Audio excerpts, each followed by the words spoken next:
Ano, magsasalita ka ba? Kanina pa tayo dito Hindi tayo uusad niyan.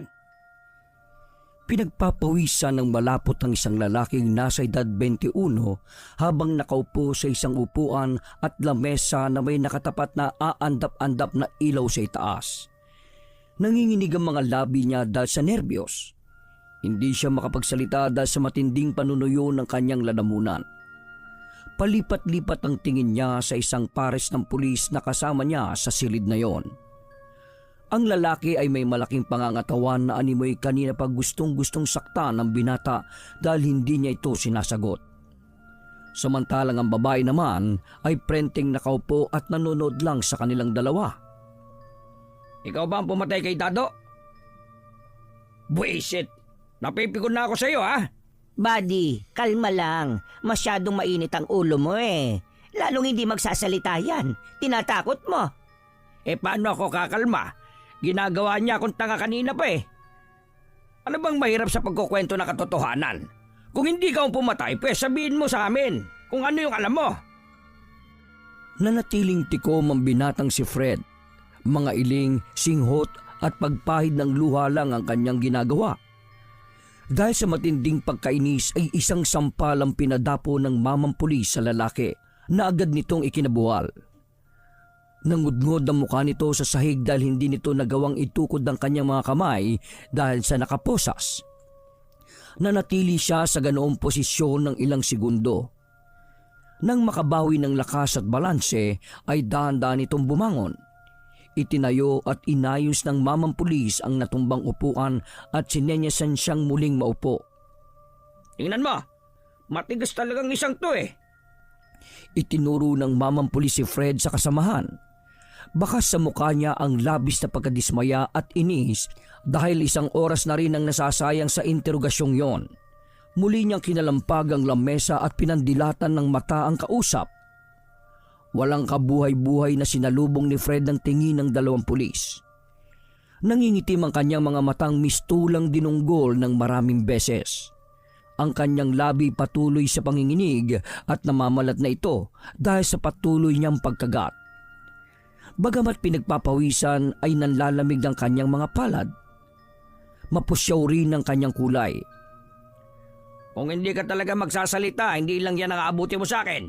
Pikon na ako sa iyo Mainit masyadong ulo mo, buddy. Kung gusto mo ako na lang muna ang kumausap dito. Mainam pa nga. Dahil baka hindi ako makapagtimpi sa taong to O sige na, ako na muna ang bahala rito. Hintayin mo na lang ako sa labas. Tulad pa rin ba ng dati ang gagawin mo? Depende. Kung magsasabi siya sa akin ng totoo magiging okay siya. Pero kung ganyan lang, wala na akong pagpipilian. Dating gawin na lang. Ano? Narinig mo ba yung bata? Kung mananahimik ka lang dyan at makikipagmatigasan sa amin, wala na kaming magagawa kundi ang patahimikin ka ng tuluyan.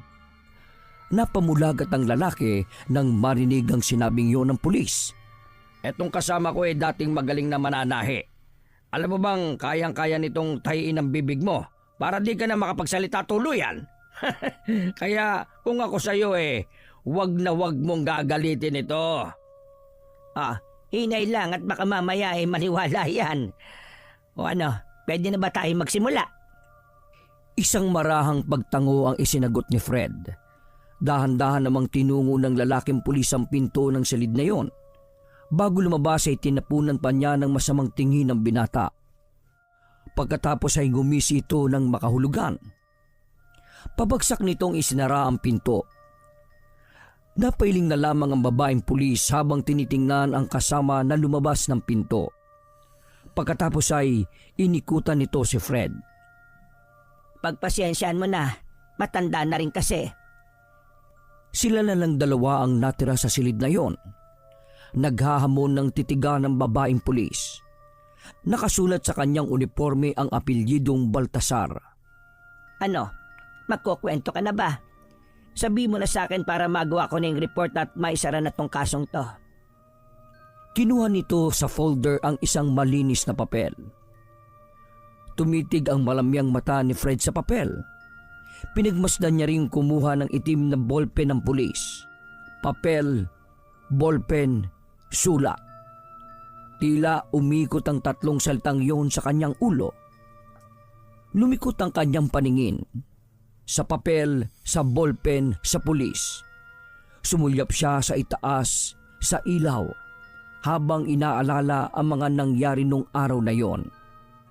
Alam mo na ba kung bakit nandito ka?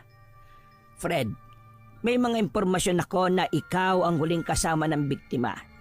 Lahat ng ebidensya ay ikaw yung itinuturo. Anong masasabi mo rito? Napayuko ang binata at muling nagpahid ng kanyang luha na dumaloy na naman sa kanyang pisngi. Sinubukan niyang kumalma hanggang sa nagkaroon siya ng lakas ng loob na manghingi ng kaunting tubig. Inabot naman sa kanya ng pulis ang inumin na hiningi nito. Agad niya yung ininom na parang uhaw na uhaw. Naging mabilis ang paglagok niya ng tubig. Ano, handa ka na bang mangumpisal sa akin? Ano ang alam mo tungkol sa pagpatay sa kaibigan mong si Dado? Ikaw ba ang pumatay? Hindi ko po siya pinatay. Nakatungo niyang sambit. Mahina yon at kulang sa lakas para makumbinsi ang kausap. Anong sabi mo? Hindi ikaw ang pumatay? Totoo ba na hindi ikaw? Kung ganon, sino? Hindi nga ako sabi. Hindi ko alam kung sino yung pumatay sa kanya. Nagsisinungaling ka? Hindi po. Nagsasabi po talaga ako ng totoo. Bata, wag mo na akong lokohin. Matagal na ako sa serbisyo at sa trabaho kong ito. Nakakilala na ako ng mga taong katulad mo. At alam ko kung sino ang nagsasabi ng totoo sa nagsisinungaling. Sigurado kung may alam ka sa nangyari. Wala nga po. Nagsasabi nga ako ng totoo. Bakit ba ayaw niyong maniwala? Dahil sinungaling ka. Una pa lang nagsisinungaling ka na. Kitang-kita sa mga mata mo, oh. Hindi ka nagsasabi ng totoo kaya huwag mo nang ikaila. Bilang ko kung ilang beses kang lumunok ng laway para lang mapalakas mo yung loob mo na sambitin yung mga kasinungalingan na yan. Kaya kausapin mo na ako ng maayos para sa ikabubuti mo. Teka, may ipapakita ko sa iyo. Tumayo ang pulis at inabot ang kanyang bag na nasa kabilang upuan. May inilabas siya doon ng mga kwadradong papel. Inilapag niya ito sa mesa isa-isa at ipinakita kay Fred. Mapapansing umiiwas ang mata ng binata na parang ayaw niyang makita yung mga larawan. Bakit ba ayaw mong tingnan? Sige na, tingnan mo. Pagmasdan mong mabuti kung ano ang nangyari sa kaibigan mo. Inabot ng pulis ang mga larawang yon kay Fred. Walang nagawa ang binata kundi abutin ang mga yon. Nanginginig ang kanyang mga kamay. Mababakas din ang labis sa pagkabahala sa mukha ng binata. May maaninag ding takot sa sulok ng kanyang mga mata. Yan yung mga kuha naming larawan sa kaibigan mo nung gabing pinaslang siya. Nakita ni Fred ang dugo ang bangkay ni Dado. At habang pinagmamasdan niya isa-isa ang mga larawang yon ay unti-unting bumabalik sa kanyang alaala ang lahat. Unang nagkatagpo ng landas ang dalawa sa pinagtatrabahoan nilang junk shop sa Maynila. Si Fred ay mula sa bayan ng Agusan del Norte, samantalang si Dado ay sa Antique.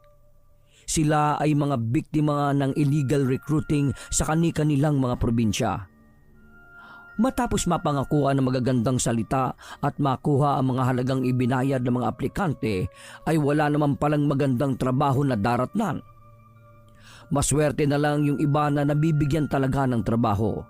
Pero ito yung mga trabaho na kung hindi basurero ay ginagawa ng alipin ng mga nagiging amo. Pero kadalasan ay modus talaga ang paghakot nila ng mga tao sa probinsya at pagdating sa Maynila ay iiwan na ang mga ito sa ere. Dala ang mga salapi na ibinayad sa kanila ng mga aplikante. At ganun nga ang naging kapalaran ni Dado at ni Fred. Mas nauna si Fred sa junk shop na yon na pagmamay-ari ng isang dayuhang singkit.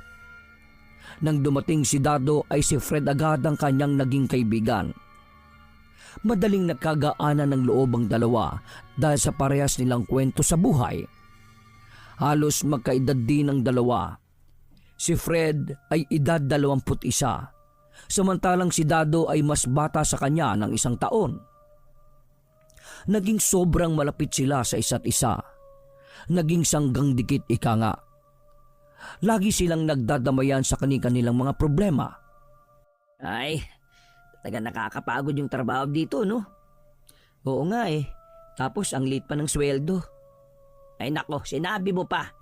Kahit binata, hindi mabubuhay sa sinasahod natin eh. Ay nako. Wala naman tayong choice kundi sumabay na lang sa Agos. Kesa naman mamalimos tayo sa lansangan. Sa bagay, marangal naman na trabaho yung pagiging basurero o pagiging junk shop boy. Sa ngayon, oo, pero paano pag nagkapamilya na tayo? Hindi nito kayang bumuhay ng pamilya, no? Aba, mukhang nagpaplano ka na.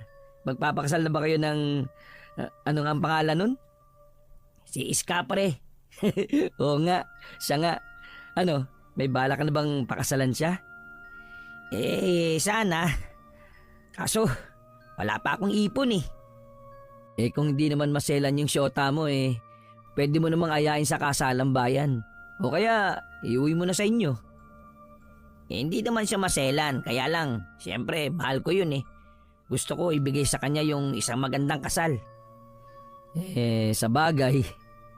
Tamang-tama, mamaya ipupunta raw siya dito. Papakilala ko siya sa'yo. Wow, sa wakas makikita ko na rin siya at makikilala. Hindi na lang puro kwento pare. Sira, bakit parang sa tono mo parang di ka pala naniniwala na may syota ako ha? Parang gano'n na nga. Kasi naman ayaw mo siyang dalhin dito Alam mo bang usap-usapan nga dito na iba nating kasamahan na baka raw pangit o kaya bakla yung syota mo kaya ayaw mong ipakilala? Talaga naman palang walang masabing matino yung mga tao dito no? Magugulat sila pag nakita nila si Iska. Maglaway sila sa ganda ng nobya ko. Ang yabang. Pero alam mo, kung ako magkaka-girlfriend, gusto ko din yung maganda tapos mahaba yung buhok, sexy manamit.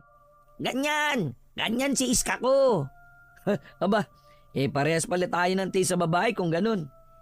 Kung parehas tayo, di maghanap ka na rin kasi ng para sa'yo. Ay nako, wala pa sa isip ko yan Gastos lang yan. Masarap kayang may mahal at minamahal pabalik. Ayoko. Basta pag may pera na ako, saka ko isipin niyang pakikipagrelasyon. Mahirap nang maipasa ko pa sa magiging ano ko yung kahirapan ng buhay na pinagdaraanan ko ngayon, no? Sa bagay, tama ka naman. Pero kung papayagan si Iska, iuwi ko siya sa amin. Doon na lang kami bubuo ng pamilya. Magsasaka na lang ako o kaya mangingisda. Natigil ang dalawa sa seryosong pag-uusap nang lumitaw sa kanilang harapan ng kanilang amo. Galit na galit ito sa dalawa dahil nahuling nagdadaldalan lang sa oras ng trabaho. Pinagkibit-balikat nila ang nangyaring yon. Masaya pa rin sila kahit nasermonan ng amo. Kinagabihan, mga bandang 7:00 ng gabi, ay dumating ang pinakahihintay nilang bisita, si Iska. Tamang-tama naman ang kanyang pagdating dahil patapos na rin ang trabaho ng kanyang nobyo. May bitbit na pasalubong ang babae. Isang supot ng tinapay at 1.5 litro ng soft drinks. Agad na tinawag ni Dado ang kaibigan at ipinakilala nito si Iska. Hindi agad nakapagsalita si Fred. Nakatitig lang ito sa mukha ng babae. Nagulat siya sa itsura nito dahil ang akala niya ay maganda lang ito sa paningin ng kanyang nobyo. Nagsasabi pala ng totoo si Dado. Napakaganda ng babaeng yon. Makinis ang kutis nito na parang pangmayaman. Tapos mapungay ang kanyang mga mata. Mapula ang mga labi na parang kay sarap halikan. Agad binawi ni Fred ang malagkit na tingin sa babae. Isang masaya at konting kwentuhan ang nangyari habang pinagsasaluhan ng bitbit nitong merienda. Ilang araw ang lumipas ay muling bumisita ang babaeng yon at nasundan pa ng nasundan. Meron pang isang pagkakataon na wala naman si Dado ay dumalaw ito sa junk shop. May inasikaso ang lalaki kaya day off niya nung araw na yon. Si Fred ang sumalubong sa kanya at siya na rin ang nagsabi na wala ang kanyang kaibigan. Subalit hindi umalis ang babae. Bagkus ay sinabi niyang hindi naman talaga si Dado ang gusto niyang makita. Agad napansin ng lalaki ang kakaibang ikinikilos ni Iska. Parang sadya itong pinapapungay ang mga mata. Hinawakan niya ang matipunong braso ng binata. Mapang-akit ang mga ngiti sa kanyang labi. Inamin ng dalaga na mula daw nang makilala niya si Fred ay hinahanap-hanap niya ito. Inaya nito ang lalaki na lumabas. Hindi naman tumanggi si Fred. Natukso ito at tuluyang nilaro ang apoy. May nangyari sa kanilang dalawa ni Iska. Huli na nang maisip ni Fred na hindi tama ang kanyang ginagawang pagtataksil sa kaibigan. Magsisiman ay huli na. Pero kahit ganoon ay iniwasan na lang ni Fred na maulit-ulit yung ganoong pangyayari. Kahit halos araw-araw na magpunta si Iska sa kanilang trabaho ay iniwasan na niyang makipagkita dito. Minsan ay nagdadailan pa si Fred kay Dado na kung hindi masakit ang tiyan ay sa ibang bahagi ng lugar na yon nakapwesto para hindi na sila magkita ng babae. Lumipas ang ilang araw ay nakita niyang malungkot ang kaibigan.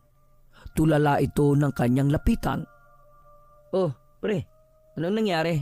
Bakit ka nagmumukmok? Ay, ikaw pala pre. Nakatitig ka sa akin habang papalapit ako. Hindi mo ba ako nakilala? Hindi. Hindi kita napansin eh. Bakit ka ba kasi nakakaganyan? Hindi ako sanay, no? Ano ba nangyayari? Iwalay na kami ni Iska eh. Ano? Iwalay na kami ng malandi kong syota. Malandi? Anong ibig mong sabihin? Niloko niya ako, pre. May kinakatagpo pa pala siyang iba bukod sa akin eh. Ha? Paano mo nalaman? May nagsabi ba sa'yo? Maamin siya sa akin na may iba na raw siyang gusto. Ha? Sino daw? Hindi niya sinabi. Basta, hindi na raw niya ako mahal. Manloloko yung babaeng yun. Niloko niya ako, pre. Two-timer siya? Oo. Pero, ayos nga lang sana eh kung two-timer kaso, iniwalayan ako eh. Mas pinili niya yung lalaking yun kaysa sa akin. Alam mo, kung hindi lang talaga masama yung pumatay ng tao, baka ngayon pa lang ginawa ko na eh. Papatay ka para sa isang manloloko? Sa ngayon, yun ang gusto kong gawin, pre. Wag. Masama ang iniisip mo. Huwag kang gagawa ng isang bagay na pagsisisihan mo rin sa huli. Hindi sapat na dahilan yon para sirain mo ang buhay mo. Para lang sa isang katulad niya na manloloko. Ang sakit pala manloko, pre. Akala ko kasi siya na talaga yung para sa akin eh. Ganun talaga. Mabuti nga nalaman mo kagad na ganun siya bago mo pa itali yung sarili mo sa kanya eh. Antang ako.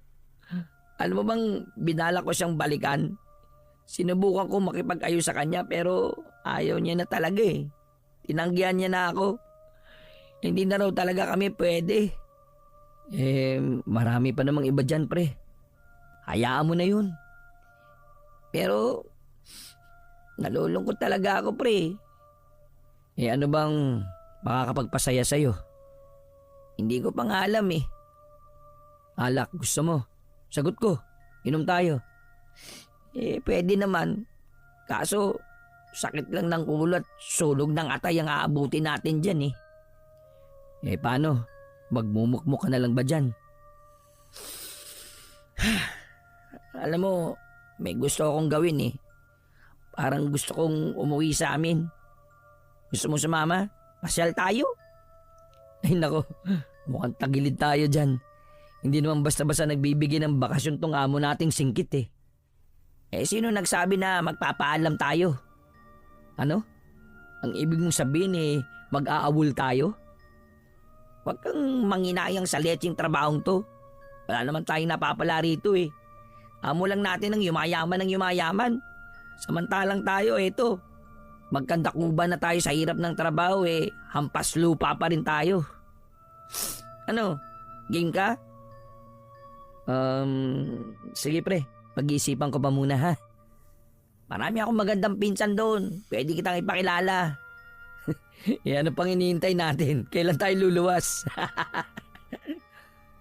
Kinabukasan ay maagang umalis sa lugar na yon ang magkaibigan.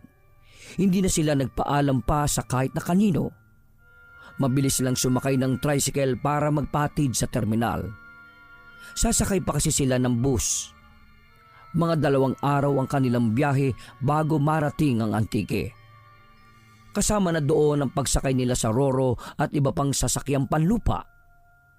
Mahaba ang kanilang naging biyahe pero sabi ni Fred ay sulit yon dahil para na rin daw siyang umuwi sa kanila. Namiss niya ang anyo ng mga kabukiran at ang amoy ng sariwang hangin. Napahanga si Fred sa ganda ng isla ng Antique. At habang nakasakay sa Roro ay gumaan ang pakiramdam niya habang pinapanood niya ang paghalik ng dagat sa nakapalibot na maberdeng kabundukan. Tamang-tama nga ang lugar na yon para makalimot sa mga problema sa buhay. Pagdating nila sa bahay nila Dado ay agad sumalubong sa kanila ang ilang matatanda at bata. Niyakap nila ang kamag-anak na matagal na di nakikita. Nagkumustahan at nagkwentuhan. Hanggang sa muntik nang makalimutan ng lahat, napapagabi na at hindi pa kumakain ng dalawa. Ipinakilala niya ang kanyang ina. Malugod naman siyang tinanggap nito.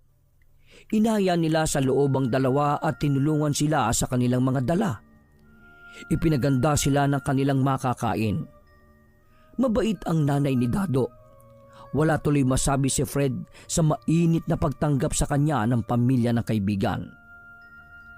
Pagkatapos ng masarap na hapunan ay nagsiuwian na ang iba. Naiwan sa tahanang yun ang 3. Nag-aya ng inuman si Dado. Agad naglabas ng tuba ang nanay nito at naghanda ng kanilang pupulutanin. Doon sila pumwesto sa may balkonahe. Tinatanglawan sila ng isang gasera dahil nagkataon naman na nawalan ng kuryente. Ang malas naman. Kung kailan naman nakahanda na lahat Saka pa nag-brown out. Wala namang problema dyan. Sanay naman tayo sa digaas Sa bagay. Halos maghahating gabi na matapos ang inuman ng magkaibigan.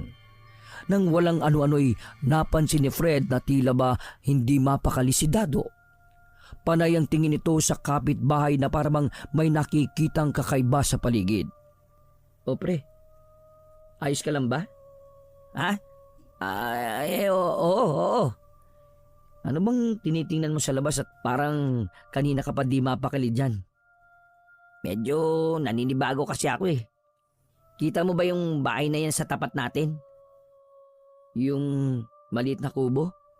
Oh, bakit ka naman naninibago dyan? Alam mo bang matagal nang abandonado yung bahay na yan? Oh, tapos? Para kasing may nakita akong mga anino kanina na lumabas mula sa bahay na yan Ala, nananakot ka ba? Hindi pre. Sumulpot sa kanilang tabi ang ina ni Dado. Halos sabay na napasigaw ang dalawa dahil sa gulat. Ba nangyayari sa inyo? Makasigaw kayo para kayong nakakita ng multo. Nay naman kasi. Bakit di ka man lang umimik bago ka lumapit? Bakit parang kasalanan ko? Auntie, kasi itong si Dado kanina pa po nababalisa kasi may nakita daw siyang mga anino dun sa bahay na yon. Oh, bakit naman kayo matatakot sa anino? Di po ba wala namang nakatira dyan? Dati anak, wala. Pero ngayon meron na. Halos magdadalawang buwan na siguro nung may lumipat na mag-asawa dyan. Oh, may tao naman pala Talaga, Nay? Di ba haunted house na yan? Buti gusto pa rin nilang tirhan. Hindi ko alam, pero alam mo, mula nung may tumira dyan may nangyayari ng kakaiba dito sa lugar natin at karatig na pook. Tulad ng marami mga taga-baryo ang nawawala. Tapos minsan may natatagpuan pero bangkay na. Iniisip ba na posibleng sila may gawa nun? Nako, mahirap naman na magbintang anak. Pero sabi-sabi ng mga tao dito sa atin nakikita daw nilang lumalabas sa gabi ang mag-asawang yan. tapos umaga na pag bumabalik. Parang parehas na puyat na puyat. Nakikita ko rin sila pag umaga, pero ayoko magsalita. Hindi niyo po ba sila nakilala man lang? Hindi. Hindi nga sabi lumalabas ng umaga eh. Nakakaduda nga naman. May kumakalat nga dito na aswang daw yung gumagawa ng mga pagpatay. At yung mag-asawang nakatira dyan, ang pinagbibintangan nila, tama? Ay nako, mahirap nang magsalita. Basta, wag na lang silang magpapahuli sa akto at siguradong taong bayan ang magiging kalaban nila. Bakit di agapan ng barangay? Dapat palayasin na yung mga yan dito. Hindi pwede anak, kasi may titulo sila ng lupa. Tahimik na nakikinig lang sa usapan ng mag-ina si Fred. Hindi na rin siya mapakali. Nananayo ang balahibo niya sa batok at mga braso. Pakiramdam niya ay may mga matang nakamasid sa kanya, ngunit sa tuwing lumilingon na may wala siyang nakikita. Mabuti pa pumasok na tayo. Medyo lumalamig na nga ang hangin Giniginaw na ako. Natatakot ka ba, pre? Ay nako, huwag kayo mag-alala. Kahit naman natichismis na may kababalaghang ginagawa yung mag-asawang yan hindi naman nila kami ginagalaw. Hindi pa rin mawala-wala ang kabang nararamdaman ni Fred. Hindi niya maunawaan kung bakit ganun na lang kalakas ang pakiramdam niya. Ngunit sa tuwing lilingon na may wala siyang napapansing kakaiba. Nang pumasok na sa silidang lalaki ay doon siya nakahinga na maluwag. Pero di rin nagtagal ay naging laman ng isip niya ang mga bagay na tungkol sa aswang. Naalala niya ang mga kwento ng kanyang lolo tungkol sa mga ito. Base sa mga kwentong yun, ang mga aswang daw ay mga nilalang na kayang magbago ng anyo at nagpapagala-gala sa gabi. Para mambiktima at kumain ng laman loob ng tao o hayop. Ngunit nagiging tao sila kapag sumasapit ang araw at nakikihalubilo sila na parang mga normal na tao. Hanggang sa nakatulugan na lang niya ang ganoong isipan. Kinabukasan ay nagising siya sa mga taong maingay na nagkukwentuhan sa labas ng bahay nila Dado. Hindi niya masyadong nauunawaan ang pinag-uusapan ng mga yon, kaya bumangon na siya at lumabas ng kanyang silid. Nakita niya si Dado na nakaupo sa sofa at naninigarilyo. Napansin ni Fred na namumula ang mga mata nito. Tinabihan niya si Dado. Mabuti gising ka na. Tara na, magagaan na tayo. Nakahanda na si nanay ng pagkain. Bakit parang mapulay ang mata mo? Hindi ka ba nakatulog na maayos kagabi? Hindi. Ayaw ko dalawin ng antok. Ewan ko ba? Pero ayos lang yan. Mamaya na lang ako matutulog. Ganun ba? Pre, ano ba yung pinag-uusapan nila sa labas? Yun ba? Pinag-uusapan nila na namatay daw yung isa naming kabarangay kagabi. Ganun ba? Ano bang nangyari, ba't daw namatay? Hindi ko pa rin alam Ayaw ko naman makisali sa tsismisan ng mga babae. Natigil ang dalawa sa pag-uusap nang biglang tumahimik ang paligid. Pumasok ang ina ni Dado sa loob ng kanilang bahay. Seryoso ang mukha nito nang dumaan sa harapan ng dalawa. Nay? Anong tsismis? Ayun nga, natagpuan patay yung kababata mong si Kayla kagabi. Ano? Si Kayla yung namatay? Walang puso ang gumawa nun. Hindi ako maniniwala na tao ang gagawa nun. Bakit to? Pumunta ako doon kanina. Hindi ko matagalan tingnan yung bangkay. Ano ba kasi yung naging itsura ng bangkay? Puro kalmot ang muka. Hindi ko nga halos malaman kung siya ba yun talaga Tapos wakwak ang dibdib. Pati yung laman loob lumabas na sa tiyan. Hala, nakakatakot naman. Kaya wag na muna kayong gagala sa gabi Kayong dalawa, pumirmi na lang muna kayo dito sa bahay. Ay, sayang naman. Yayayain ko pa naman sana itong si Fred na umakit ang bundok at mag-camping Ay nako, mas mabuti yung nag-iingat. Saka nyo na gawin niyan pag nahuli na yung pumapatay. Palagi ho bang nangyayari ang ganong klase ng pagpatay, auntie? Ang totoo niyan, iho, may mga bali-balita nga na may natatagpo ang bangkay dito at mga nawawalang tao. Pero yung mga natatagpuan kasi na bangkay hindi naman ganon. Yung kagabi lang talaga ang karumal-dumal. Nakakatakot po pala dito sa lugar natin, Nay. Kaya nga At nagsimula yan ng lumipat dito sa barangay natin yung mag-asawang yan. Sigurado na po ba kayo na sila nga ang may gawa? Yun na nga wala namang matibay na ebidensya ang mga tao dito sa atin. Sa lamay ni Kayla ay bumisita ang magkaibigan. Nakiramay sila sa mga namatayan. Maraming mga tao ang naroon at iisa ang kanilang pinag-uusapan. Ito ay tungkol sa mag-asawang pinaghihinalaang aswang. Nagplano sila na huliin sa akto ang mga ito upang matapos na ang pag-aasik nila ng lagim. Subalit pagkatapos sa mga usapang yon, ilang araw ang nakaraan ay wala na silang nabalitaan maski sa kabilang barangay na nabiktima ng ganoong klase ng nilalang. Sabi pa ng iba ay baka nakaramdam ang mga ito. Ilang araw na din nilang inaabangan ang pagdating ng mag-asawa pero hindi na sila umuwi. Isang gabi ay naalimpungatan si Fred mula sa mahimbing niyang pagkakatulog. May narinig siyang nagbubulungan sa labas ng bahay. Nang sumilip siya ay nakita niya si Dado at nanay nito na nasa bakuran. Para silang nagtatalo. Pero dahil gabi na ay baka nag-iingat ang mga ito na gumawa maski kaunting ingay. Maya-maya ay pumasok na rin ang mag-ina.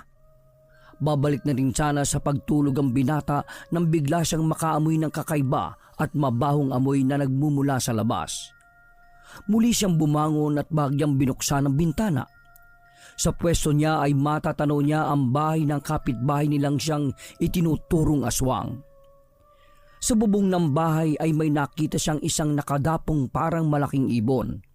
Tapos may nakita rin siya sa ibaba na malatao na gumagapang papunta sa itaas ng bubong. Sumisilip sa loob at mabalahibo. Kitang-kita niya ang pagbuka nito ng malaking bibig at naglabas ito ng kanyang mahabang dila. Maya-maya ay nagkaroon din ito ng pakpak na tulad ng ibon. Hindi naman nagtagal ang mga nilalang na yun doon. Lumipat agad sila palayo. Himala naman na hindi man lang nagambala nito ang mga alagang hayop sa bakuran nila Dado tulad ng mga aso. Masarap pa rin ang tulog ng mga ito sa bakuran at di alintana ang panganib na nakaamba. Agad siyang nanlamig at pakiramdam niya anumang oras ay papanawan na ng ulirat dahil sa naramdamang nerbiyos nang makita ang mga nilalang na yon. Anak ng, mukhang totoo nga yung balibalita dito na aswang nga yung nakatira sa bahay na yun . Bulong ni Fred sa sarili at agad na isinara ang kanyang bintana. Hinigpitan niya ang pagkakatali at hindi na siya natulog sa takot na baka siya biktimahin noon. Kinaumagahan ay hindi niya binanggit ang nakita nung gabi sa kanyang mga kasama sa bahay. Tahimik na lang niyang inabot ang kape na ibinigay sa kanya ni Dado. Hindi pa nila nauubos ang kanilang kape ay nagsidatingan ang ilang kababaihan at nag-ipon-ipon na naman ang mga ito sa bakuran nila Dado. Tinawag nila si Aling Eliza. Malakas ang mga boses ng mga ito na ipinamalita sa kanila na muli na namang umatake ang aswang, ngunit hindi raw tao ang biktima kundi mga hayop tulad ng manok at mga kambing. Nagkalat daw sa kalsada mga patay na hayop na ang tanging kinuha lamang ay ang mga laman loob. Ay nako, perwisyo na talaga yung mga gumagalang aswang na yan dito sa atin. Pumalatak pa si Dado at nakisali na sa usapan ng mga kababaihan. Dapat magkaroon na tayo ng grupo dito sa barangay natin na kailangan rumonda. Para naman magdalawang isip yung aswang na yan at wag nang mamirwisyo dito sa atin. At saka, alam naman natin, di ba, kung sino yung mga aswang? Nabaling ang paningin nila sa paparating na tricycle. Nakasakay doon ng mag-asawa at may kasamang bata. Kapansin-pansin ng mga panakaw na tingin ng mga tiga roon sa bagong dating. Mailap ang mga mata ng lalaki. samantalang isang pilit ng ngiti naman ang ginawang pagbati ng asawang babae. Payat ang nakita nilang bata at mukhang namumutla. Agad bumulong si Aling Eliza sa mga babaeng kausap niya. Anak ba nila yan? Walang sumagot dahil hindi nila alam ang katotohanan kung may anak ba ang mag-asawa nilang kapitbahay. Pero sa 2 buwan na pananatili nila sa baryong yon ay yon ang unang pagkakataon na makita nila ang bata. Hala, baka kinidnap nila ang batang yan. Maging mapagmatsyag tayo at makibalita sa ibang bayan kung may nawawalang bata. Panigurado yan ay yon. Baka mamaya isa rin yan sa mga gagawin nilang biktima. Nang nakapasok na ang mag-asawa sa kanilang tahanan ay hindi na sila lumabas maghapon. Naging malikot ang imahinasyon ni Fred at kuryosidad sa nangyayari sa baryong yon. Kaya pagsapit ng gabi ay hindi na niya napigilan pa ang sarili na mag-imbestiga. Nakabantay lang siya sa may bintana at nakasilip. Tahimik ang gabing yon. Walang lumalabas sa nasabing bahay. Nakikita niya ang paminsan-minsan na pagpatay-sindi ng ilaw doon, kaya alam niya na may tao pa rin sa loob. Wala siyang nakitang kakaiba, di tulad nung nakaraang gabi. Hindi kaya sila lumabas kasi may kakainin na sila? Ay nako, wawa naman yung bata. Sa isiping yon ay hindi na napigilan ni Fred ang sarili. Sa isip ay baka kailanganin talaga ng bata ang tulong. Agad siyang nagpunta sa kusina at kumuha ng isang dakot na asin. Naalala kasi niya ang sabi ng lolo niya na takot sa asin ang mga aswang. Pagdating sa bakuran ng kapitbahay ay may narinig siyang mahinang pag-iyak. Agad siyang kinutuban ng di maganda. Pumunta siya sa likod bahay at doon naghintay ng pagkakataon para masilip kung ano ang nangyayari sa loob. May nakita siyang butas at sakto naman ang maliit na butas na yon ay sa kwarto ng bata. Hindi niya gaano makita ang kabuuan ng silid na yon. May nakikita lang siyang paruot parito na anino. Nagdesisyon siyang umalis na lang at patras na lumayo sa butas na yon. Nang bigla siyang natigilan ng bumangga ang likod niya sa isang matigas na bagay. Paglingon niya ay kitang-kita niya ang madilim na anyo ng isang lalaki. Makikita ang galit na mukha nito. Agad siyang kinaladkad ng lalaki papasok ng bahay. Agad sinabi nito sa asawa na nahuli niyang naninilip ang lalaki. Tinanong siya na mag-asawa kung ano ang dahilan at bakit niya ginawa yon. Ngunit imbis na sumagot ay tinapunan niya ng asin ng lalaki at akmang tatakbo sana. Pero mas naging maigpit ang pagkakahawak nito sa kanya. Hindi to tinablan sa asin na isinaboy niya. Tinanong siya kung bakit niya ginawa yon. Kasi ang sabi ng mga tao, aswang daw kayo. Biglang tumawa ng malakas ang lalaki nang marinig ang katwirang yon ni Fred. Natawa ito dahil napagtanto niya na kaya pala siya tinapunan ng asin ay dahil inakala ng binata na aswang siya. Agad namang itinanggi ito ng asawang babae. Alam daw nila ang tungkol sa alingasngas na ito ng mga kapitbahay nila, pero dahil sa bago sila doon ay hindi nila magawang lumaban at ipagtanggol ang kanilang mga sarili. Isa pa ay sinabi nilang kaya daw gabi sila palagi umaalis ay isang security guard ang asawa niya at nagkataong day off lamang nito ngayon kaya ito naroon sa bahay nila. At ang babae naman ay umuwi ng umaga para doon magpahinga dahil sa gabi naman ito nagbabantay sa anak na nasa ospital. Nalaman ng lalaki na may kanser pala ang bata sa dugo. Agad namang humingi ng tawad si Fred sa mag-asawa at napag-alaman niyang hindi nga aswang ang mga ito. Pinatawad naman siya ng mag-asawang yon. Ngunit bago siya paalisin ay isang babala ang sinabi nila sa kanya. Wag na wag raw agad itong nagtitiwala lalo na sa mga taong hindi naman niya lubos na kilala. At isa pang sinabi ng mga ito na may ilang uri ng aswang ang hindi lang pagbabalat kayo ang kayang gawin, kundi kaya rin nilang manlinlang ng tao at papaniwalain ang mga biktima nito sa maganda nilang pakikitungo. Daan daw umano ito para malaya nilang magawa ang kanilang pamiminsala. Kinabukasan ay naging palaisipan kay Fred ang sinabing yun ng mag-asawa. Sakto namang lumapit sa kanya si Dado nang makita siya nito na nasa bakuran na at nakatulala. O pre, ano bang nangyari sa iyo dyan? Bakit kanina ka pa nakatingin sa kabilang bahay? Ha? Wala naman pre. Naisip ko kasi yung mga chismis tungkol sa kanila eh. Hindi ka ba naniniwala sa mga sinasabi ng tao dito sa amin? Hindi eh. Ha? Bakit naman hindi? Wala naman kayong patunay, di ba? Saka, paano kung mali sila ng bintang at hindi naman pala totoong aswang yung mga nakatira dyan? Hindi nga natin problema yun.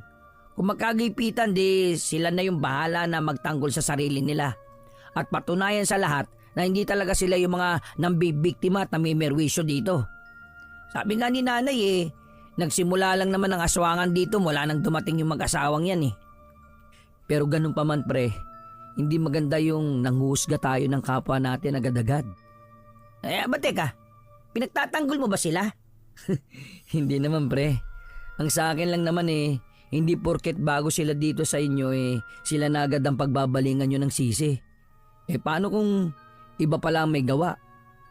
Bakit? May alam ka ba? Anong alam? May dapat ba akong malaman? Tinitigan lang siya ni Dado. Biglang tila nagkaroon ng harang ang kanilang pagitan dahil sa pananahimik nilang dalawa. Napansin ni Fred na parang napiko ng kaibigan. Maya-maya ay agad bumawi si Fred. Sa bagay, kung mahuli naman sa akto kailangan talaga nilang maparusahan. Tama. Huwag lang silang papahuli talaga sa akto. Teka, may sasabihin pala ako sa'yo. Agad nagbago ang ekspresyon sa mukha ni Dado. Isang ngiti ang pumunit sa kanyang labi. Medyo naiinip na kasi ako Aayain sana kitang mag-apply ng trabaho sa bayan sa isang araw. Gusto mo ba? Para naman may pagkakitaan tayo. Ayos lang naman sa akin pre. Ano ba yung trabahong yan? Hindi ko pa alam. Maghahanap tayo sa bayan. Pero bago yun gusto kong ipasyal kita sa pinakamagandang pasyalan dito sa amin. Talaga? Saan naman? Mag-hiking tayo. Aakyat tayo ng bundok? Oo. Maganda nga yan. Nakakainggan nyo nga ang ganda ng kabundukan nyo dito O diba? Sabi ko na magugustuhan mo ba't naman gusto mong mamasyal sa bundok? Hindi ka na takot sa aswang? Nako, kung patuloy tayong matatakot sa mga yan walang mangyayari sa buhay natin. Sa bagay. At saka, sayang yung Red Moon. Alam mo ba na ibinalita kanina sa radyo ang tungkol sa Red Moon? Anong Red Moon? Sisikat ang pulang buwan mamayang gabi. Ayon sa balita halos magiging doble ang laki nito kumpara sa karaniwang full moon. At sa itaas ng bundok, mas magiging malapit tayo ron. Namangha naman si Fred sa sinabing yun ni Dado. Nakaramdam siya ng pananabik. Nagpaalam si Dado sa kanyang ina. Agad naman pumayag ito. Inaya niya ang anak na pumunta ng palengke para bumili ng mababaon nilang pagkain. Naiwang mag-isa si Fred. Nakita niyang lumabas ng bahay ang kapitbahay nila. Kasama ng babae ang kanyang anak at parang balak nilang magpaaraw. Magandang araw po. Bati nito sa kanila. Agad naman siyang sinenyasan ng babae na lumapit. Gusto daw siyang kausapin ng kanyang anak. Nakipagkwentuhan siya sa bata na 10 taong gulang. Makikita sa mukha niya ang saya dahil siya raw ang una niyang naging kaibigan sa baryong ito. Dayo lang din naman kasi ako dito Kaya sino pa ba ang magiging magkaibigan kundi tayong parehas na dayo din, di ba? Tuwang-tuwa ang ginang nang makitang tumatawa ang anak na may sakit. Nang magpaalam na si Fred ay nilapitan siya ng ginang at binulungan. May iniabot ito sa binata. Kinuha naman ito ni Fred at maingat na inilagay ito sa kanyang bulsa. Dumating na ang mag-ina. Nasa loob na ng bahay noon si Fred at nagluluto na ng sinaing. Aba, mabutit nagsaing ka na. Tamang-tama. Bumili na lang kasi kami ng lutong ulam ni inay sa bayan Ay teka, tulungan ko si nanay na maganda sa mesa. Sige pare, doon na muna ako sa silid ko. At iaayos ko lang yung mga gamit ko na dadalhin sa pag-akyat natin sa bundok. Oy, sige. Bilisan mo ha, kakain na rin tayo. Oo, konti lang naman yun eh. Umalis na si Fred. Kinuha niya ang kanyang bag at nilagay doon ang ibinigay ng babaeng kapitbahay. Maya-maya lang ay nagtawag na ang ina ni Dado. Lumabas na siya ng silid at dumiretso sa kusina. Naabutan niyang nagbubulungan ng mag-ina pero nang makita siya ay tumigil ang mga ito at agad siyang nginitian at inayang kumain. Matapos ang tanghaliang yon ay umakyat na sa bundok ang dalawa. Laking pagtataka ni Fred kung bakit sa bundok na yun siya dinala ni Dado, gayong wala namang maayos na trail o daanan paakyat. Puro tinik at dawag ang kanilang nadaanan. Sigurado ka bang tama tong bundok na inakyat natin? Huwag ka mag-alala. Kabisado ko bundok na ito mula nung bata pa ako. Parang ang sukal naman yata eh. Ikaw naman oh. Kaya nga bundok eh. Akala ko lang kasi isang tourist spot yung pupuntahan natin. Nako, mas matindi pa to sa mga tourist spot na sinasabi mo. Solo natin yung lugar at ipinapangako ko, ito yung pinakamagandang bakasyon na mararanasan mo. Talaga lang ha? Oo, ako nang ang bahala. Nagpatuloy sila sa paglalakad. Pero kapansin-pansin na biglang napapalingon si Fred sa kanyang likuran. May naririnig kasi siyang mga kaluskos na parang sumusunod. Pero binabaliwala naman yon at kampanteng nakasunod lang kay Dado. Pagdating nila sa itaas ay masukal din. Mabuti na lang at may dalang pantabas ng damo si Dado. Agad nalinis ang pwestong pagtatayuan nila ng tent. Walang ibang tao o hiker sa itaas. Sila lang. O pre, dito na natin tatayo tong tent. Ayos, para makapagpahinga na rin tayo. Ang layo ng nilakad natin, grabe, nakakapagod. Anong magpapahinga? Bawal magpahinga no? Iinom pa tayo, 1-on-1. Ang dami mong imbak na energy ah. Lambot na ako eh. Parang mas gusto ko nang matulog muna kahit sandali. Bayan, KJ mo naman talaga pre. Sige na nga. Tapusin na lang muna natin tong tent. Siya nga pala Dado. Ilang araw ba tayo dito sa itaas? Ngayong gabi lang. Bukas uuwi na rin ako. Okay. Teka, anong sabi mo? Bukas uuwi ka? Paano naman ako? Hindi mo ba ako isasama? Depende kung sasama ka pababa sa akin. Di kasama kitang uuwi. Bugok. Alaga naman magpaiwan ako dito. Ano ko, taong bundok? Ano ba yung dala mo dyan? Kaya pala parang ang bigat-bigat ng dala mo eh. May kargada ka palang dala.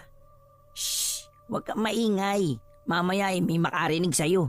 Sabihin may mga baril tayo. Anong kargada ba kasi ang pinagsasabi mo, no? Sabi mo, 1-on-1 tayo. Anong alak kako yung dala mo? Siyempre yung paborito natin. Isang 4x4 pare. Nako, patay tayo dyan. Sunog lalamunan natin dyan. Alang yelo. Mamaya lang malamig na ang hangin dito. Tingnan mo mamaya kung hindi ka manginig sa lamig. Ganun ba? Ayos naman pala. Magtatakip silim na nang matapos silang dalawa. Halos hindi naman makapaniwala si Fred sa ganda ng tanawing nakikita niya. Napakaganda ng papalubog na araw na nag-iiwan ng kulay kahel na refleksyon sa dagat. Grabe, ang ganda. Mas maganda ang buwan mamaya. Oo nga eh. Ayun tingnan mo. Papasikat na rin at mukhang ang laki-laki nga. Namamanghang sabi ni Fred. Mabilis na ang naging takbo ng oras. Ganon din ang pagtaas ng buwan sa langit. Maliwanag nito at namumula ang kulay ng paligid. Parang napakalapit nila sa buwan. Nagsimula na silang mag-inuman. Panay ang palitan nila ng mga masasayang kwento at bidahan. Hanggang sa hindi na nila namalayan na naubusan nila ang dalang alak. Lasing na si Dado. Ang masayang kwentuhan ay napalitan ng mga himutok nito at reklamo sa buhay. Naalala niya ang sinapit sa dating nobya. Alam mo pre, pasalamat yung lalaki na nanulot sa syota ako at di ko siya nakilala.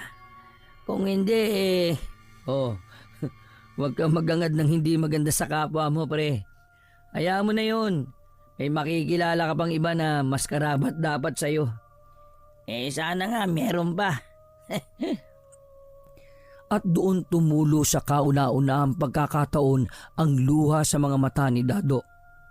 Biglang nakaramdam ng pagsisisi si Fred. Alam niyang isang malaking kasalanan ang ginawa niyang pagpatol sa nobya ng kaibigan. At pakiramdam niya ay siya ang tinutukoy ng babae na dahilan kung bakit ito nakipag-iwalay kay Dado. Ngunit ang sikretong yun ay mananatiling sikreto na dadali niya hanggang sa makauwi na siya at makabalik sa kanilang probinsya. Nais na rin kasi niyang magpaalam sa kaibigan pagkababa nila sa bundok. Sige pre, tulog na tayo. Biglang aya ni Dado. Inayos na nila ang loob ng tent at pagkatapos nilang gawin yon ay parehas na nilang inilapat ang kanilang mga ngalay na likod sa higaan. Hindi na sila naglagay ng ilaw sa loob. Mas mainaw daw yung ganon, sabi ni Dado, para maiwasan na may makapansin sa kanila ng mga tiga roon o di kaya'y baka may mga rebelde na maligaw at makita sila. Mas maayos daw kung makaiwas sila sa gulo at sakuna. Pre, matulog tayo na nakatalikod sa isa't isa ha. Bakit? Para kung sakaling may maligaw na mabangis na hayop, makita natin kagad. Sa bagay, bantayan mo yung dyan sa kanan tapos ako naman dito sa kaliwa, no? Ganun na nga. Praning ka pre, walang mabangis na hayop dito, no? Di ba sabi ko sa'yo kabisado ko tong lugar na ito. Walang gagalaw sa atin dito. Di okay. Naniniwala naman ako sa'yo O sige, matulog na tayo. Agad na nakatulog si Dado. Dinig na dinig ni Fred ang malakas na pagilik nito. Hindi nangyari ang sinabi ng babaeng kapitbahay. Bigla niyang naisip na baka nga sila talaga ang tunay na manlilinlang at hindi si Dado. Naalala niya ang sinabi ng babaeng yun. Nalaman daw ng asawa nito na pamilya ng aswang ang kapitbahay nila. Isang aswang si Dado at ito ang bumiktima sa babaeng ang pangalan ay Kayla. Nakiramdam pa sa paligid si Fred. Panay ang sulyap nito sa kaibigan. Napanatag ang loob niya. Naisip niyang nais lamang siyang iligaw ng babae. Nakaramdam na siya ng antok. Pipikit na sana niya ang mga mata niya nang bigla siyang nagulat nang makarinig ng isang malakas na pagaspas ng tila malaking pakpak sa himpapawid. Paikot-ikot ito sa itaas ng kanilang itinayong tent. Maya-maya ay nakarinig siya ng mga kaluskos at malalakas na huni ng ibong panggabi. Napaubo siya nang masagap ang napakabahong amoy na humahalo sa hangin. Grabe, ang baho naman nun. Hindi na niya naiwasan pa ang magsuka ng magsuka dahil sa parang amoy bulok na laman na naaamoy. Ano ba? Ang ingay mo naman, Fred. Ano bang nangyayari sa'yo? Pupungas-pungas itong bumaling at hinarap ang kaibigan. Hindi mo ba naamoy yung mabaho? Ano bang mabahong pinagsasabi mo? Kinakabahan ako kanina pa Parang pakiramdam ko may ibang tao sa paligid. Ano ka ba naman? Walang taong susunod dito sa 10 oras ng gabi. Itinuloy nito ang pagtulog. Dado! Natutulog na ako Ano ba? Ang likot mo. Ba't mo ba niyuyug-yug tong tit? Hindi ako. Ano? Kung hindi ikaw, sino? Hindi ko alam. Sabi ko naman sa'yo Kanina pa yan. Anak ng mukhang sisirain niya tong tent natin Pare, anong gagawin natin? Kinakabahan ako. Para kasing hindi ordinaryong tao yung nandito Anong ibig mo sabihin? Biglang naalerto ang anyo nito. Lumaki ang mga mata habang tinatanong ang kaibigan kung ano ang kanyang mga nararamdaman habang siya ay tulog. Kanina ko pa naririnig na may kumakaluskos. Saka may malaking ibon na kanina pa paikot-ikot sa itaas. Ibon ang yumuyog-yog sa tent natin? Anong ibon? Paano kung aswang? Nako, delikado. Gumapang ang takot sa buong katawan ni Fred nang sabihin niyo ng kaibigan. Lumakas ang kabog ng kanyang dibdib at nagsimulang tumulo ng mga oras na yon ang pawis sa kanyang mukha. Kung ano-ano ang naglalaro sa kanyang isipan. Kung hindi si Dado ang aswang, malamang ay yung babaeng kausap niya kanina ang pwede niyang paghinalaan. Ito lang naman maliban sa ina ni Dado ang nakakaalam na mamumundok sila. Naririnig pa rin nila ang tunog ng pagaspas ng malaking pakpak. Sandali, diyan ka lang. Titingnan ko kung anong yung istorbo na yan. Huwag kang alis dito ha. Akong bahala. Uy, ano ba? Huwag mo akong iwan dito. Hindi naman natin alam kung anong meron dyan sa labas eh. Dito ka lang. Natatakot ka ba? Pambira naman oh. Nagawa mo pang tawanan tong sitwasyon natin. Huwag ka kasing praning eh. Nakalimutan mo ata na taga rito ako. Sanay na nga ako sa mga ganyan eh. Kailangan nating alamin kung ano yung kalaban para alam natin kung paano siya lalabanan. Sigurado ka ba na magiging okay ka lang kung lalabas ka? Oo, akong bahala. Basta hintayin mo lang ako dito ha. Mabuti nga yan at makikita ko na rin talaga kung sino yan lintik na aswang na yan eh. O basta, mag-ingat ka. Bumalik ka kagad ha. Oo na, ako nang bahala sabi. Binuksan niya ang tent. Sabay silang dumungaw sa labas at nakita nilang wala namang tao o nilalang sa paligid. Nakatingin ang dalawa at halos sabay na napabuntong hininga. Ngunit hindi pa palayo ng oras para sa isang pagdiriwang dahil bago pa man sila bumalik sa loob ng tent ay umalingaw-ngaw ang isang malakas na tili na di mawari ni Fred kung sa tao ba galing yon o huni lang yon ng isang hayop na may matinis na tunog. Nagmamadaling lumabas si Dado. Agad namang isinara ni Fred ang tent. Wala na ang ibon. Pero parang narinig pa rin niya ang tila malalakas na palahaw ng kakaibang tunog na yon. Parang nananaghoy, umiiyak sa kailaliman ng gabi. Hindi niya mawari kung malayo o sa malapit nang gagaling ang tunog na yon. Labis-labis na nervyos na ang nararamdaman niya. Panay mura siya sa loob ng tent at sinasambit na nagsisisi siya na sumama pa siya kay Dado. Kung sana daw ay nanahimik na lang siya sa Maynila ay hindi niya daranasin ang ganoong klase ng kababalaghan. Halos hindi na namalayan ng binata na lumipas na pala ang halos isang oras. Napatingin siya sa kanyang relo. Sumilip siya sa labas. Wala na ang liwanag na nanggagaling sa liwanag ng buwan. Napakadilim na ng paligid. Dahil sa labis na kaba at pag-aalala sa kanyang kalagayan ay naisip niyang kunin sa kanyang bag ang ibinigay ng babae. Nakabalot yon sa kanyang damit. Isang maliit na punyal ang naroon. Magkabilaan ng talim nito. May maliit na krus na nakaukit sa hawakan nito. Dinampot niya yon. Kinakabahan siya para sa kaligtasan ng kanyang kaibigan. Hindi na niya ito natiis kaya maski takot ay lumabas na lang siya ng tent para hanapin ito. Sinundan niya ang daang tinahak ng kaibigan niya. Pinasok niya ang talahiban.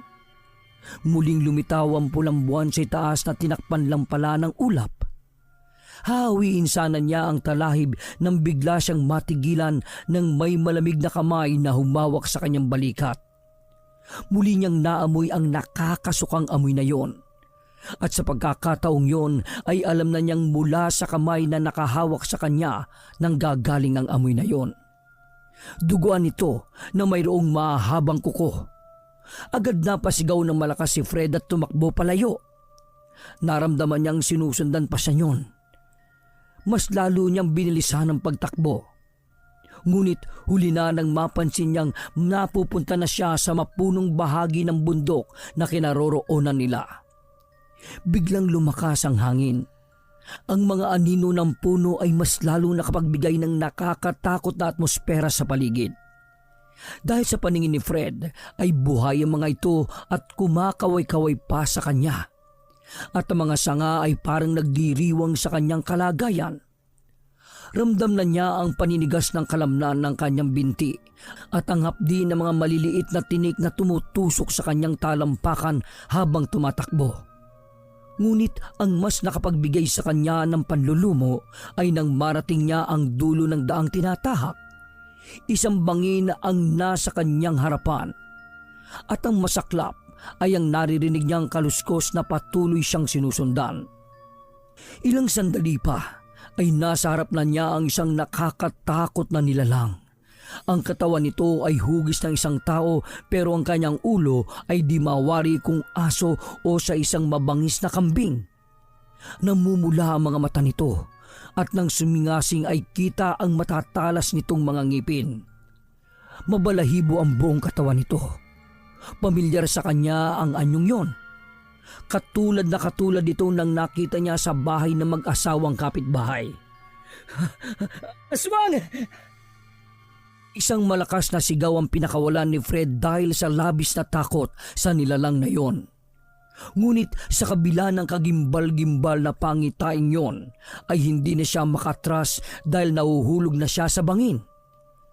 Tanging mga luha na lamang niya at mga pagmamakaawa ang kanyang naging depensa. Wag ka lalapit! Nahihirapan na siyang mag-isip dahil alam niyang sa isang maling galaw niya ay babagsak siya sa ibaba.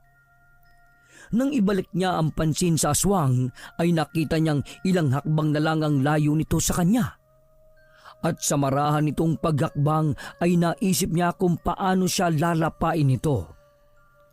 Tunay na siyang kinilabutan doon. Para siyang maubusan ng hangin sa lakas ng kanyang paghinga habang nakikipagtitigan ito sa kanya. Ilang saglit pa ay nasa harap na niya ang aswang. Literal na makadikit na ang kanilang mga pisngi. Mahaba ang inilabas nitong dila. Nilalaro-laro nito ang dibdib ng binata gamit ang mahaba nitong mga kuko. Nakatakda na ang kamatayan ni Fred. Napapikit siya ng mariin. Wag! Maawa ka! Isang malakas na singasing ang kanyang narinig.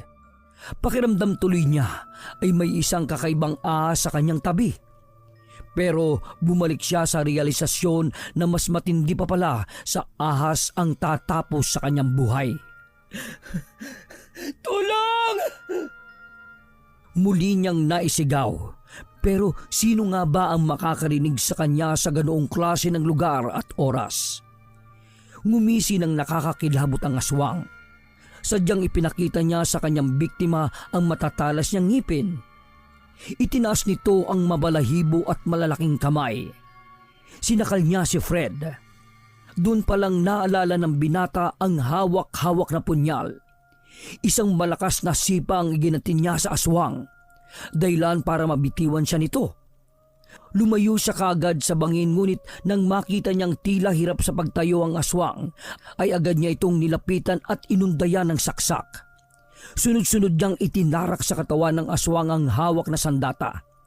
Itinigil niya ang pananaksak. Nang mahimasmasan ay nakita niya ang kanyang ginawa. Nagulat siya nang magbago ng anyo ang aswang. Para siyang binuhusan ng malamig na tubig nang makita niyang naliligo sa sarili nitong dugo ang kaibigan niyang si Dado. Pare, bakit? Aswang ka, Dado! Hindi na nagawa pang sumagot ng kaibigan dahil tuluyan na itong nawalan ng buhay. Dahan-dahang napalood si Fred nang mapagtantong pinatay niya si Dado. Sinubukan pa niya itong kausapin pero lupaypay na ang katawan nito. Agad na pumasok sa kanyang isip na hindi magiging maganda ang kalalabasan ng ginawa niyang yon. Tumayo siya at tinubad ang duguan niyang damit. Pinunas niya ang mga mantsa ng dugo sa kanyang katawan at nagbihis. Bumaba siya ng bundok. Maingat at tahimik. Tinakasan niya ang krimeng ginawa. Nakauwi pa siya sa kanila sa probinsya. Agad siyang sinalubong ng kanyang mga kaanak. Subalit ilang araw na siya sa kanila ay natutulala pa rin siya na parang wala sa sarili nitong katinuan. Hindi makausap ng maayos at madalas ay nakikita nilang nagsasalita ito na mag-isa. Madalas din siyang dalawin ng mga bangungot at sa bawat paggising niya ay sinasabi niyang meron siyang naririnig na mga kaluskos at may mga lumilipad-lipad sa itaas ng kanilang bubong. Hanggang sa isang araw, nagulat na lamang ang lahat sa kanilang baryo sa pagdating ng mga pulis at dinampot si Fred. Husay, ang galing mong bumuo ng kwento. Hindi ko po binuo lang yung kwentong yan. Yan po talaga ang nangyari. Maniwala po kayo sa akin. Inaamin mo na ba na ikaw ang pumatay? Aswang po yung napatay ko. Hindi ko naman po alam na siya yun. Ipinagtanggol ko lang po ang sarili ko. At sa palagay mo ay maniniwala ako sa kalokohan mo? Hindi ko naman kayo pipilitin na maniwala eh. O sige, matanong kita. Nagdodroga ba kayo ni Dado? Hindi po. Paano ako maniniwala sa iyo kung hindi naman ako naniniwala sa aswang? May kilala po kung magpapatunay na totoo ang sinasabi ko. Sino? Yung kapitbahay po nila. Sila po yung nagsabi sa akin nung una na alam nilang pamilya ng aswang ang mag-inang yun. Sila din po yung nagbigay sa akin ng punyal. Alam mo, huwag ka nang mandamay pa ng tao. Bakit ba kasi ayaw niyong maniwala? Ipapadrug test kita para malaman natin yung katotohanan na bangag nga kayo ni Dado nung panahon na pinatay mo siya. Hindi nga sabi ako bangag. Hindi ako nagdodroga. Aswang si Dado, maniwala kayo sa akin. Alam mo bang nawawala din yung nanay ng kaibigan mo? Si Nanay Elisa? Nawala siya parehas sa araw na namundok kayong dalawa. Hindi ko po alam yun. Baka may hindi ka pa sinasabi sa akin. Hindi ko po alam. Wala po kong alam sa nangyari kay Nanay Elisa. Sigurado ka ba? Muling nanginig ang mga kamay ni Fred. Hindi siya makatingin ng diretso sa mga mata ng babaeng pulis. Nasabi ko na po lahat ng totoong nangyari ng gabing yun. Ibalik niyo na po ako sa kulungan. Kung yan ang gusto niyo. Dahil kung kayo man ang nasa kalagayan ko, mas pipiliin niyong makulong na lang kaysa maging hapunan ng aswang na yun. Sayang ka, bata. Dahil lamang sa selos at pag-aagawan nyo ng isang babae ay nagawa mong patayin ang kaibigan mo. Anong sinasabi niyo? Mas paniniwalaan ng korte kung yan ang sasabihin mo. Napawang ang mga labi ni Fred sa narinig. Gusto mo akong magsinungaling? Isang ngiti ang gumuhit sa labi ng babaeng pulis. Inayos na nito ang mga larawan na nasa ibabaw ng kanyang lamesa. Sabihin mo sa harap ng husgado na kaya mo pinatay si Dado ay dahil pinag-awayan nyo yung pang-aagaw mo sa kanyang nobya. Dinala kanya sa bundok kasi doon kanya binalak na patayin. Ipinagtanggol mo lang ang iyong sarili. Pero ang sabi niyo magsabi ako ng totoo. Dahil yon ang totoo at yon ang sasabihin mo sa korte. Malay mo, bumaba ang sentensya mo. Pero alam mo na hindi ko siya papatayin dahil lang sa babaeng yun. Natukso lang ako pero hindi ko magagawang pumatay nang dahil lang sa walang kwentang babae. Si Dado ang may tunay na dahilan para patayin ako. Kaya nga niya ako siguro inaya sa kanila dahil may balak na talaga siyang patayin ako eh. Sakto, yan ang sinabi ko. Mabuti at nagsabi ka na rin ng totoo. O siya, tapos na tayo. Mamaya ibabalik ka na sa kulungan. Tumahimik si Fred. Nakayuko ito. Nilalaro ang mga daliri. Unti-unting binubuo sa kanyang utak ang kasinungalingan na dapat niyang sabihin sa lahat.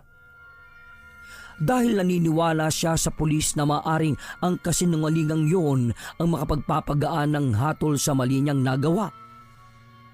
Sandali, bago ko umalis, ay may isa pa pala akong tanong.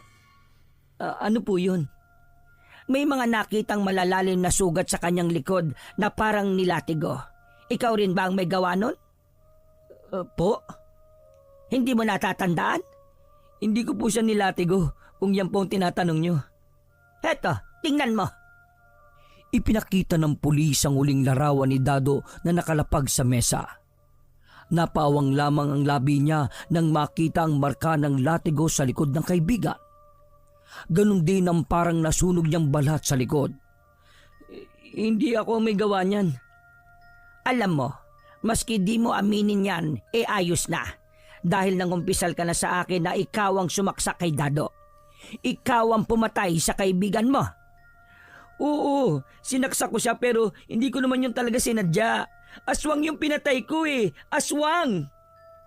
Iniwan na siya ng pulis. Mag-isa na lang siya sa silid na yon. Nasabi na niya ang katotohanan pero hindi siya nito pinaniwalaan. Naiwan sa lamesa ang larawan ni Dado na puno ng latay ng latigo. Kinuha niya yun at pinagmasdan. Naisip niya na malamang ay galing na sa pakikipaglaban ng aswang na yon bago pa niya ito napatay. Naalala niya bigla si Aling Eliza. Alam niya sa sarili niya na totoo lahat ang mga sinabi niya sa pulis. Pero hindi lahat ay kaya niyang ikwento. Dahil ang katotohanan sa pagkawala ng ina ni Dado ay pinili niyang isikreto. Mabilis siyang pababa ng bundok noon para takasan ang ginawa. Pero sa kalagitnaan ng kanyang paglalakad at pagtakbo ay nakasalubong niya ang asawa nung nagbigay ng punyal. May bitbit itong kakaibang nilalang, parang isang malaking ibon. Pero nang iharap sa kanya ang nilalang na yon ay nakilala niya kagad si Aling Eliza. Totoo nga ang lahat ng sinabi ng mag-asawang yon. Aswang nga ang mag-inang Dado at Eliza. Ang mga kaluskos habang sila ay paakyat ay ang lihim na pagsunod pala ng lalaking yon sa kanila. Ang pabalik-balik at paikot-ikot na malaking ibon sa itaas ay walang iba kundi ang aswang na bitbit ng lalaki. Sinabi ni Fred ang nangyari kay Dado. Isang mapait na ngiti ang isinagot ng kausap. Sinabi nito na matatahimik na rin ang baryo sa kamay ng mga mapanlinlang na mga aswang. Kung sana daw ay nalaman nila kaagad. Sana daw ay kaagad na naagapan ng pagkamatay ng dalagang si Kayla sa baryong yon na sinasabi nitong ang mag-ina ang may gawa. Paano mo nalaman? Tanong niya sa kausap. Nalaman daw kasi nilang mag-asawa mula sa isang mabait na kapitbahay na pinaghihinalaan silang aswang at isa sa promotor ng chismis na yon ay si Aling Eliza. Panay daw ang sabi nito ng kasinungalingan na ang tunay daw na dahilan ng pag-alis-alis nila sa gabi ay dahil sila ay aswang at naghahanap ng mabibiktima. Pero wala yung katotohanan. Nagkaroon ng sariling imbestigasyon ng lalaki at minanmana ng mag-ina. Kaya pala nitong tapatan ng dalawa dahil hindi pangkaraniwang tao lang ang lalaking yon. Inilabas nito ang isang kwintas na ikinukubli ng suot nitong damit. Nalaman ni Fred na isa palang antingero ang lalaking yon at isang berdugo at mga ngatay ng aswang. Naalala din niya na may nakita siyang hawak nito na buntot pagi sa kabilang kamay. Nakiusap ang lalaking yon na anuman ang mangyari ay huwag ipaalam sa kahit na kanino ang kanyang tunay na katauhan at ang lahat ng kanyang ginawa. Dahil kailangan siya ng kanyang anak na may sakit. At naintindihan ni Fred yun. Mabilis na dumaan ang mga araw. Nasa harap na ng hukuman si Fred at nililitis na ang kanyang kaso. Ngunit nang tanungin siya ng mga kalabang abogado ay agad niyang inamin sa lahat ang katotohanan na siya nga ang pumaslang kay Dado.